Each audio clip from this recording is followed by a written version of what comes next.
బుద్ధి గడ్డి తిని నా ఫ్రెండ్ భోజనానికి రమ్మంది కదా అని లగెత్తుకుని వెళ్ళిపోయాను. భోజనం చేస్తున్న సమయంలో ఏదో మాటగా మీ ఆయన ఏమంటే బాగా చేస్తారే అని అడిగా. నా కర్మ కాలిపోయి వెంటనే అది మా ఆయన వంచాడు అంటే అసహ్యంగా అలాంటి పనులని మా ఆయన ఏం చేయరుసుంది అంది. అలాంటి పనులా? ఎలాంటి పనులు? అసలు ఈ మాట నలభ్యం వింటే వాళ్ళు ఏవైతే ఉండేవారో అనిపించింది నాకు. వెంటనే నాకు ఏమన్నాలో తెలియలేదు, జస్ట్ జాలి మాత్రం వేసింది దాని మీద. ఒక మాట మాత్రం అన్నాను, మీ ఆయన్ని గ్లోరిఫై చేసుకోవడానికి నువ్వు బాగా డిగ్రేడ్ చేసుకున్నావే, కీప్ ఇట్ అప్ అని చెప్పి బాధపడుతూ ఇంటికి వచ్చానే కానీ ఈ విషయం నన్ను చాలా బాదర్ చేసింది. అసలే డిస్టర్బ్డ్గా ఉంటే మరో ప్రబుద్ధుడు ఫోన్ చేశాడు. ఆయనతో మాట్లాడుతూ ఉన్నప్పుడు మళ్ళీ ఇదే నోటి దోల, మీ ఆవిడ ఏం చేస్తూ ఉంటారండి అని అడిగాను. నా కర్మ కాలిపోయి అగైన్. వెంటనే ఆయన చెప్పిన సమాధానం ఏమిటి అంటే, మా ఆవిడ ఏం చేస్తుందండి, ఇంట్లో వంట చేసుకుంటుంది అన్నాడు. ఏంటి ఇంత అందమైన విషయాన్ని ఇంత తేలిగ్గా చెప్పేశాడు అని అనిపించింది. ఇంట్లో వంట చేసుకుంటుంది అని ఇంత తేలిగ్గా చెప్పాలా? అదొక డివైన్ రెస్పాన్సిబిలిటీ కదా. ఆ విషయాన్ని అందంగా చెప్పాలి కదా, ఈ ఏంటి ఎంత తేలిగ్గా మాట్లాడాడు అనిపించింది.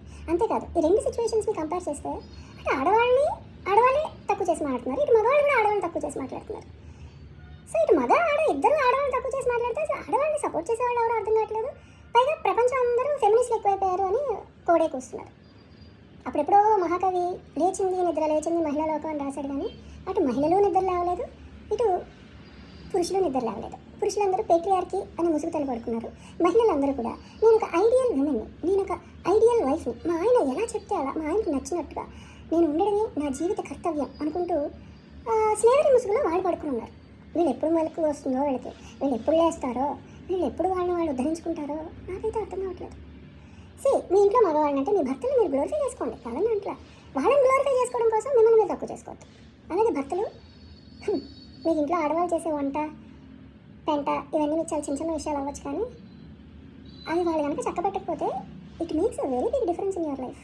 వాళ్ళని మీరు ఎక్నాలెడ్జ్ చేయకపోయినా పర్లేదు, వాళ్ళ కష్టాన్ని గుర్తించకపోయినా పర్వాలేదు, కానీ మరొకరి దగ్గర వాళ్ళని డిగ్రేడ్ చేసి మాట్లాడకండి. అంటే వాళ్ళని తక్కువ చేసి మాట్లాడడం మీరు అనుకుంటారు, బట్ మిమ్మల్ని మీరే తక్కువ చేసుకునే వాళ్ళు అవుతారు అలా చేస్తే. I really pity this society అండి. ఐ నో చాలామంది అఫెండ్ అవుతారు వీడియో చూసి, but I'm telling you, progressive men, responsible men, matured men ఖచ్చితంగా ఈ వీడియోని చూసి రిలేట్ అవుతారు. ఇది కరెక్ట్, అది కరెక్ట్ కాదు అని చెప్తారు. అలాగే ఇండిపెండెంట్ విమెన్, సెల్ఫ్ రెస్పెక్ట్ ఉన్న విమెన్ కూడా ఈ వీడియోని ప్రాపర్గా అర్థం చేసుకుంటారు. I really pity those innocent ladies and those ignorant husbands.